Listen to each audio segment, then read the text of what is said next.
Kevin Verhajos. Man, we got a Topuria 2.0 on our hands. He knocks out Josh Emmett in the first round, makes it look easy.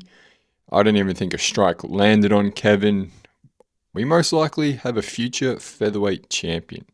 Welcome back to Gibbo MMA. We're going to review UFC Vegas and also cover some fight announcements. We got Hamzat versus Strickland. We've got some more fight announcements at UFC Perth. But let's get straight into it, guys. Kevin Verhajos. Man, this guy is powerful. And if you watch him, and if you watch the fight and his other fights, he moves like Topuria, very got that boxing movement, heavy on the lead foot, good head movement. And he's only 24 years old. Josh Emmett, 41, bit past his time. And this was a good stylistic matchup, both just heavy hitters. And Verhajos dropped him. Emmett, weathers the storm a little bit. And then again, Kevin drops him again. Referee had to step in. And overall, UFC Vegas, was it 114? What are we up to? Was a great card, probably one of the best cards of the year so far. Really exciting fights, good matchmaking. Heading into it, a lot of noise around, like the card wasn't going to be too great, not many big names, but it delivered. It was very much one of those Apex cards where, people shit on it and then they end up being good. So I hope you guys enjoyed it as much as I did. Fight of the night, we had was trying to remember the names. Yeah, Marwan Rahiki and Harry Hardwick. Rahiki breaks Hardwick's jaw, and they had to stop it at the end of the second round. Both just gunslingers throwing the kitchen sink at each other. Rahiki, he's from Morocco, but I believe fights out of Australia.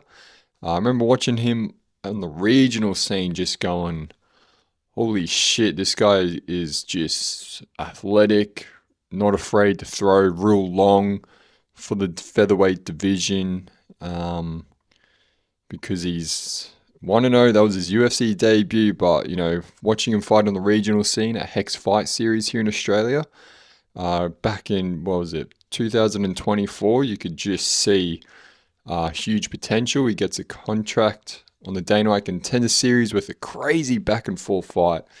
And now he gets a 100K bonus. That is life-changing for these fighters, especially when you're only 23 years old.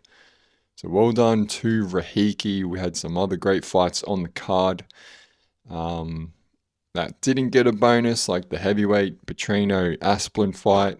Kevin Verhajos obviously gets a performance bonus, 100K. And yeah, just an overall great card. Good to see. And it's good the Apex is getting more people in the crowd. You could hear the shots land and the thud and the slaps, but you could also, get a decent atmosphere. So hopefully they keep building the crowds at the Apex, because it was a bit better to watch when you got, a bit of atmosphere instead of just, most of the time you can just hear a pin drop. And co-main event, good solid win from Robinson. Couldn't get the submission because, as we know, she's like a submission genius, great on the ground, always looking for the finish. Lemos, you could see she's improved in her defense on the ground, submission defense. Wasn't able to get back to the feet in those later rounds.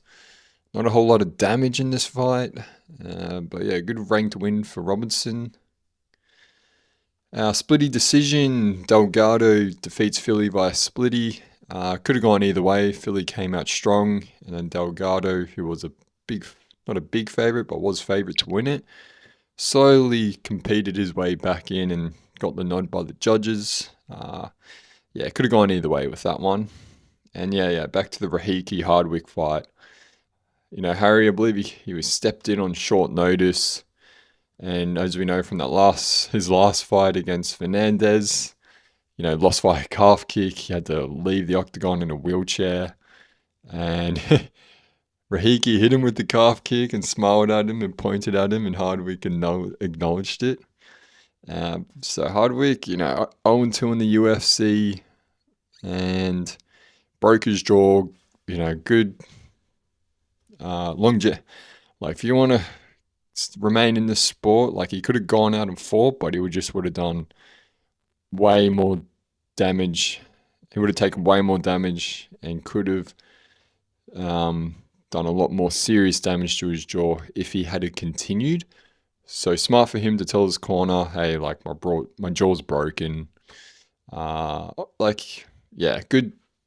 Good decision to stop the fight by him in his corner. Like, I think you just got to recognize you're being beat. We don't need to cause any more serious long-term damage than maybe what we already have with that broken jaw. Because he'll be drinking out of a straw for a month or two. Who knows how serious. But, yeah, man. Fight of the night, hats off to these guys for just getting in there and just swinging for the fences. But also not too crazy. Like, there was good technique behind it. Rahiki, man, this guy is entertaining. He's going in there to finish guys. He's throwing head kicks, kicks up the middle. Hardwick, he threw kicks up the middle and landed nicely. Just good signs for Rahiki there. Big disappointment. Another disappointing loss for Umar Sy. Ian Kudabala gets the mounted guillotine in the first round. And if you've been here from the start, you know my position on gillies. You only jump for the gilly in the first round. I know I'm a Dustin Poirier fan and, never go and stop jumping the gilly. But as we know, once you get wet and slippery in those later rounds, it's so hard to finish them. Like even Ortega, when he jumped the mounted gilly on Volk, it was in, Volk's a special guy, but it was in the later rounds, a little bit more slippery. But in the first round, go for your gillies in the first round while they're dry. Umar tapped straight away. I believe, you're getting choked. Adam's apples feels like it's coming out the back of your neck. And also, the crunching of your neck.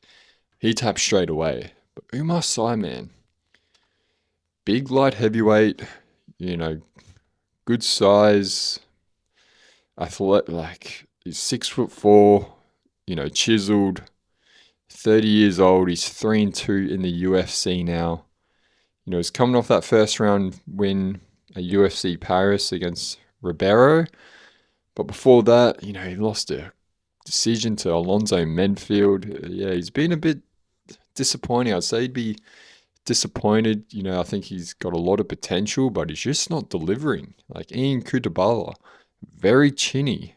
But Kudabala himself, he's, the Hulk, he's up and down. He was on a 2-fight win streak, lost a split decision to Bukalskis, and then back in the win column. Kudabala is is a veteran's veteran. He's been in the UFC since 2016, so 10 years when he made his UFC debut. He's 9-10 in the UFC, 1 draw. So he very much showed his experience in there.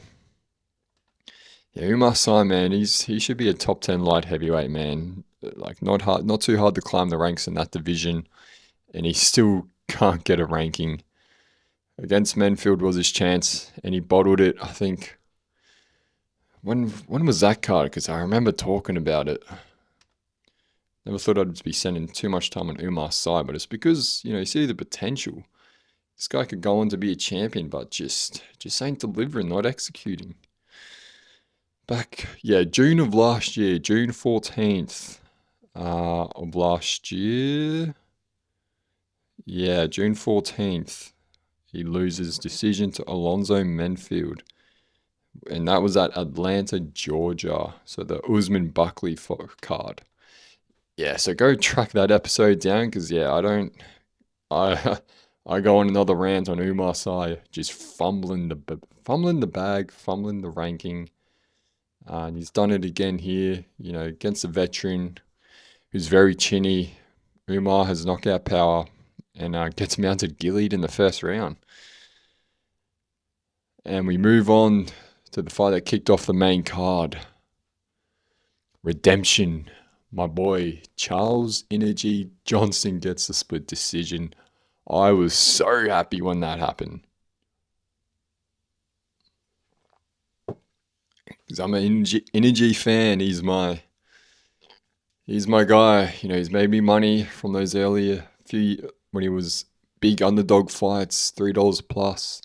Everyone counted him out. He was the best fighter to bet on. I think it was in 2024, I believe it was. He was the most profitable UFC fighter to bet on. Like he was like in 2024 was when he beat Azar Maxim, Jake Hadley, Joshua Van, and Sumit Jari. So he had 4 wins in 2024, and he was either an underdog or near even odds. Like he was most profitable fighter to bet on because he was coming off a 3-fight losing streak in 2023.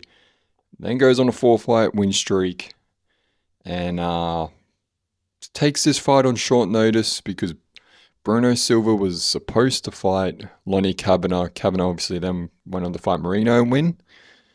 And Charles Johnson was coming off that first round knockout loss to Alex Perez at UFC 324 early this year. And I was a bit worried for him because he's in my fantasy team and he takes this fight, but also, getting finished like that, you want to maybe take some time off, but that's what we like about Charles. He's active. He'll fight anyone. He's been pretty unlucky with the MMA math. He's got a knockout win over the current champ Joshua Van, a knockout win over Lonnie Kavanagh, who's now a top 6 guy. It's just been the most unluckiest MMA math for Charles Johnson. And yeah, he's got the win here against Bruno Silva. Started a bit, on the back foot. Silva was pressuring him a lot against the cage. Silva being much shorter, Johnson a very tall, long guy for the flyweight division.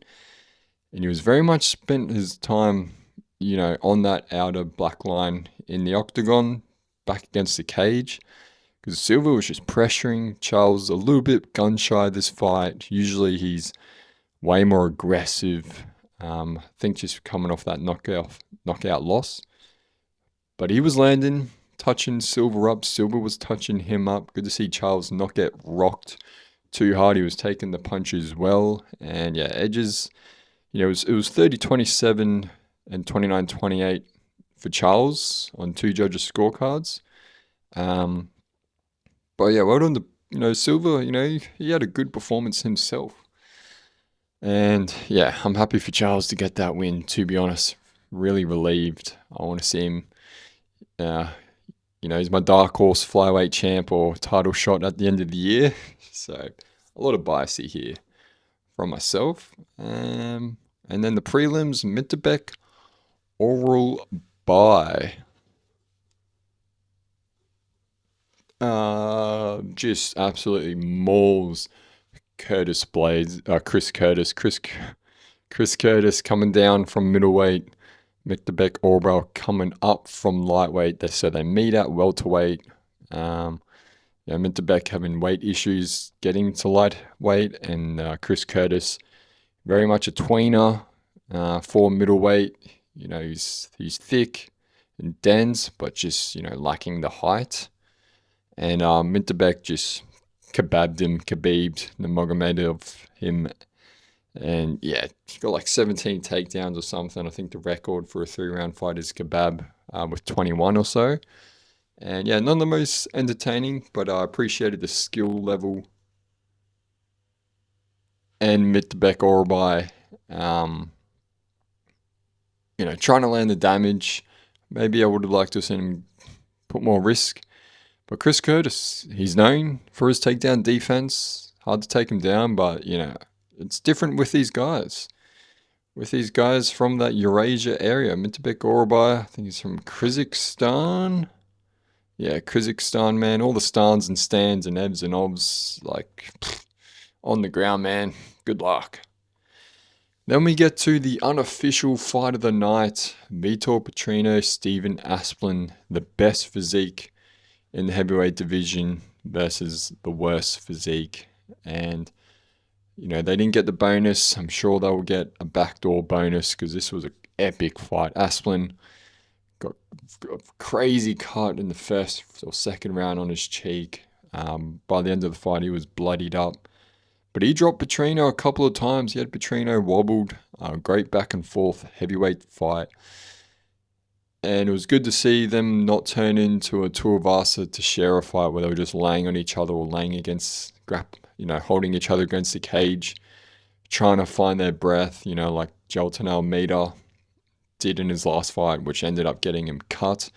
These guys just stood there and threw and, you could see they would agree sometimes. They just circle around, get their breath back. Bit of a gentleman's agreement there, which I like to see with the heavyweights. Let us reload and then get back to swinging for the fences. And Petrino gets the decision win. Would have liked to have seen Asplin go to the body a lot more on Petrino. Because when he did, Petrino instantly would just drop his hands and back away. You could see it hurt him. But Asplin, he's becoming very much a fan favorite in this heavyweight division in the UFC. And Petrino, a former light heavyweight, and is just now just fully bulked up to heavyweight. This guy's quads, his legs are just tree trunks. That doesn't get talked about enough. But he moves to 7-2 in the UFC, Petrino. 3-fight win streak. So since moving to heavyweight, he's been doing really well. Because as we know, heavyweight division isn't that deep and a bit easier to climb the ranks. So Tuivasa, who's on like a 6 or 7 fight losing streak, is ranked 15. He got pulled, he got dropped from the rankings, and now he's newly ranked. Not a bad division to climb the ranks in. Elijah Smith carves through Su Young Yu like butter. Rear naked choke in the second round. Elijah Smith, he's the one that I believe he has the Rampage Jackson Slam knockout last year. Yeah. So first win of 2026 for Elijah Smith. He is on a 1, 2, 3, 4, 5, 6, 7, 8-fight win streak and 3-fight win streak in the UFC, 3-0 in the UFC. He's becoming a force at the bantamweight division. I'm sure he might get a ranked opponent next, or if they want to push him a bit slower. Manuel Souza sends Balaji Oki to the Shadow Realm. Sends him Oki back to, I believe he fights out of Belgium. Fights out of Belgium. He was the one that was supposed to fight Patricio Pitbull at UFC Paris, but missed. Was it Patricio? I could have sworn it was. I got him confused with someone else. Bro, have I got him confused with someone else? I must have him confused with someone else, but I got him confused with someone else. So well done to Souza. He gets a 100k performance bonus. Just absolutely just flatlines him. Eric Anders beats Tavares, goes out on a win, and officially retires from the UFC. Bea Mesquita carves through like Montez Rendon like butter as well. Biggest favorite on the card, I believe she was. That's the card. Souza gets the win and Rodriguez. But UFC Vegas 114 in the books. And a good card, guys. Let me know your thoughts on it. And very much exceeded expectations, being better than some of the pay-per-view cards. So good finishes, good fights. yeah, mostly all entertaining. And let's move on to some fight announcements. So earlier this week, Dana White dropped all the main events up until the White House card. In a better fashion this time. He didn't just get on the Instagram live and go, all right, UFC 328, we got Hamzat, Sean Strickland, and now we've got they got in the studio with Michael Bisping and Michael Fitzgerald and announced these fights. It was much better to see. So UFC 328, May 9th, Newark, New Jersey, Hamzat Chimaev versus Sean Strickland for the middleweight strap. And I love this. The fans love this. And this just shows you the squeaky wheel gets the oil, gets the grease. Sean Strickland obviously ending and finishing Fluffy Hernandez. Bit of a mind blank there. Finishing Fluffy Hernandez 8-fight win streak or whatever. And also finishing him in that fashion. And Sean Strickland being a former champ himself, like people forget, he's got one of the biggest title fight upsets in UFC history by beating Adesanya in Sydney. And so he gets that title shot. Nasruddin Imavov gets kicked to the side, who's ranked number 1. And yeah, this is a fight the fans want because a lot of people are going to be tuning into that press conference. So Nasruddin is ranked number 2, Drake is number 1. So a lot of people are going to be tuning in and looking forward to this press conference. And I can't wait. Sean Strickland, Chimaev, used to train together a little bit. And so there's a bit of, he said, she said about, who got the better of each other in training. And this is going to be a very good, entertaining press conference and shit talk, but also fight. Like, I'm really interested to see how Strickland goes about Hamzat's style because, as we know, Fluffy Hernandez is a middleweight Marab, and Fluffy could not get Sean down. So I'm keen to see if Sean can neutralize and stop Hamzat's style with the takedowns and get him into the later rounds and see if he can pick him apart there. So I'm really interested in seeing it. Will we get a Hamzat versus DDP? Where Hamzat just lays on him and just dominates him? We could very much so. I got Hamzat winning this fight, of course. Co-main event, we got Alexander Volkov, WCA stepping in again this year, coming off that knockout win over Derek Lewis earlier this year. Sean Brady versus Joaquin Buckley, King Green, Jeremy Stevens, Jan Blachowicz, Bogdan Guskov, and Atiba Gutierrez, Ozzy Diaz. So that's the main card for UFC 328. And yeah, looking like the main event is, what we want. So I'm really happy with that. As far as some other fights, we've got Sterling versus Yusuf Zalal at the Apex main event. We've got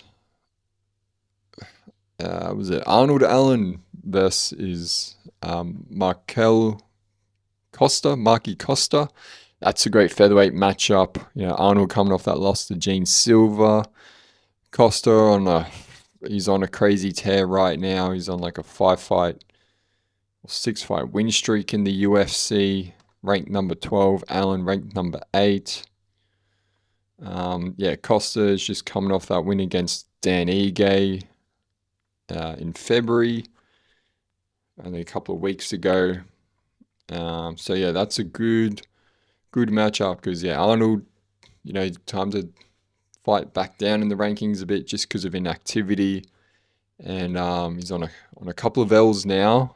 But this would be a good test for each other, and going to be because I think that's going up against the Ronda Rousey and Carano fight on the same day. So.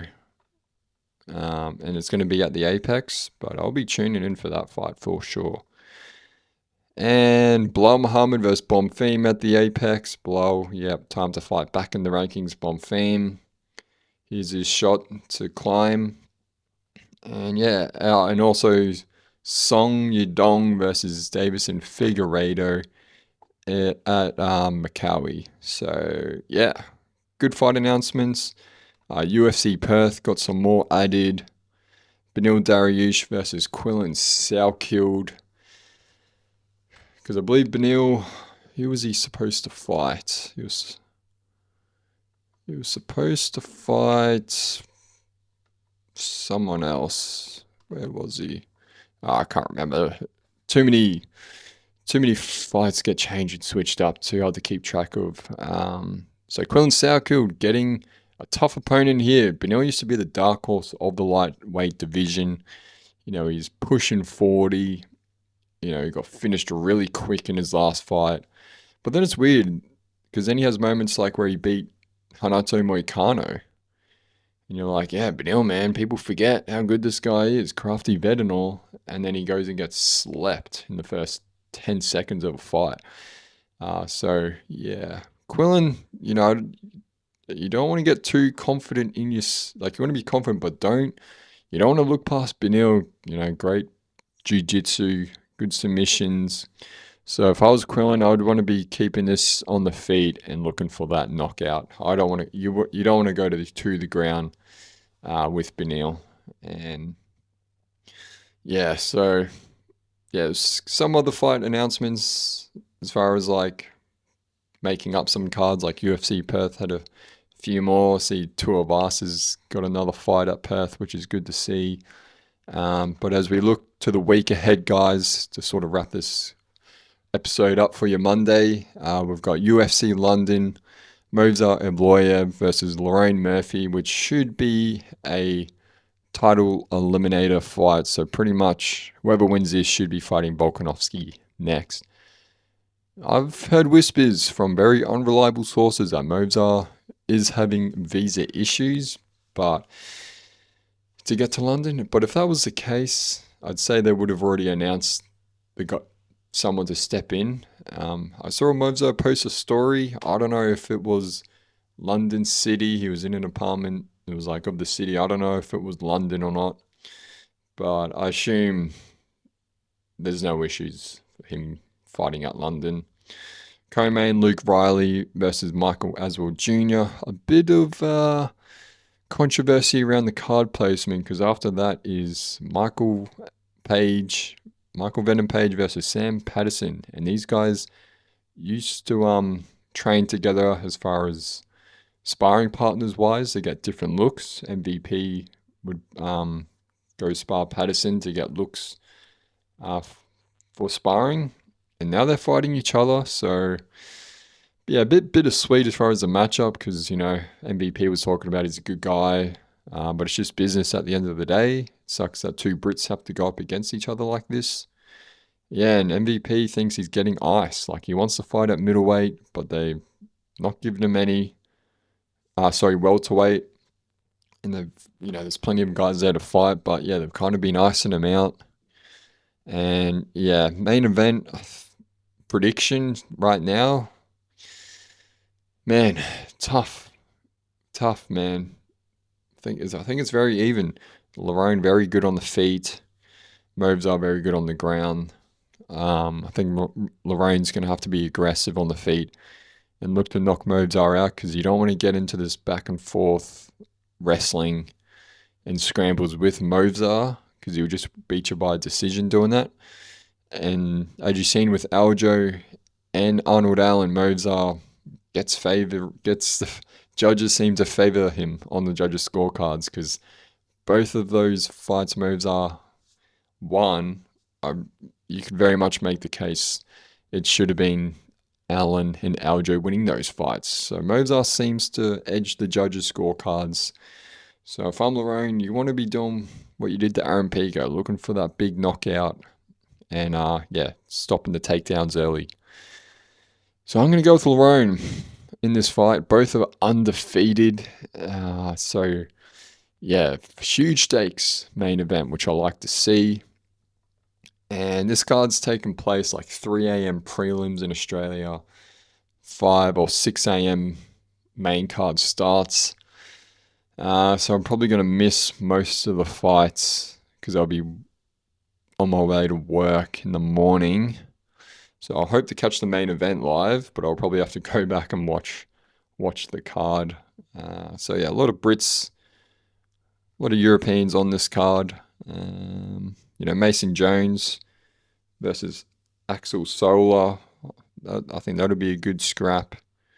The leads, Chris Leroy Duncan. Yeah, CLD, man. I think he's wanting to. Is this a ranked? Roman. Yeah, so CLD, this is his chance to get a middleweight ranking versus Roman Dolidze at number 11. I think CLD will finish him here. So a good middleweight matchup there.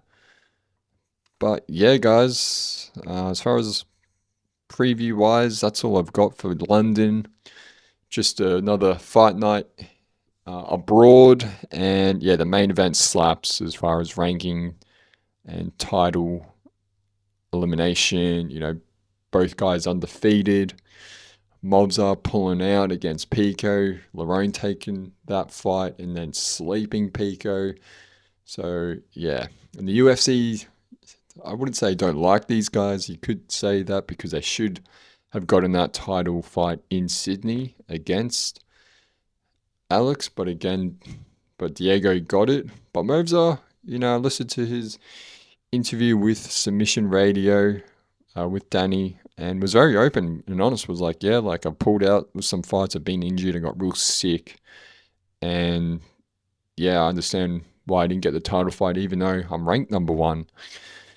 So he seems like in a good positive mindset. He's not, being bitter and whiny and complaining. Oh, why not me?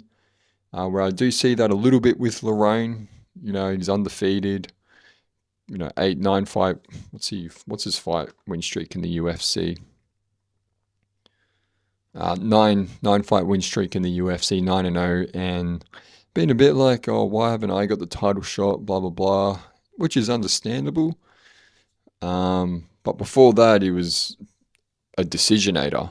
Like he got a knockout win in 2021, and then didn't get a knockout for 4 years up until Aaron Pico. So, and yeah, I can understand if UFC are like, well, if you're not being too entertaining, you're not a big name, we won't give it to you.